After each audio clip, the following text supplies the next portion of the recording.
दिनांक 24/9/2024 रोजी बार्शी येथील विशेष जिल्हा व सत्र न्यायाधीश श्री विक्रमादित्य मांडे साहेब यांनी अल्पवयीन मुलीवर अत्याचार केल्याप्रकरणी एका आरोपीस 20 वर्षाची सक्त मजुरीची शिक्षा ठोठावण्यात आली। या घटनेची थोडक्यात हकीकत अशी की दिनांक 2/3/2020 रोजी माडा पोलीस स्टेशन येथे आरोपी विरुद्ध 376 506 बाललैंगिक अत्याचार कायदा कलम 4, 5, 6, 8 व 12 अन्वये गुन्हा दाखल झालेला होता। सदर गुन्हा दाखल झाल्यानंतर आरोपी विरुद्ध मान्य जिल्हा व सत्र न्यायालय बार्शी या ठिकाणी दोषारोपपत्र दाखल करण्यात आलं।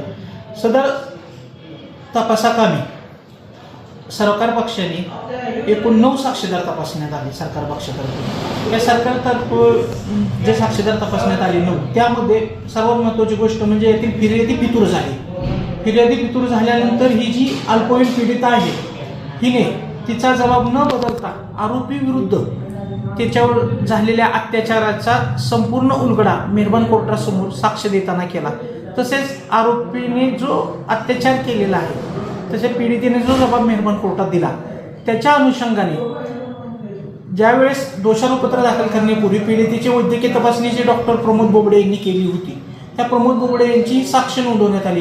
परंतु सदर साक्षीमध्ये जो फिर्यादीला पीडितेला जो जबाब दिलेला आहे त्याच्याशी सुसंगत असा जबाब डॉक्टर बोबडे यांचा आला।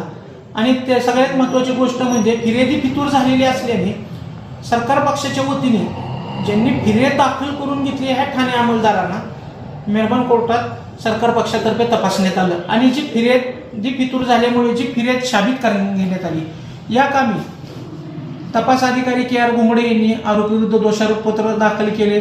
त्याच्याविरुद्ध सबळ पुरावा आला।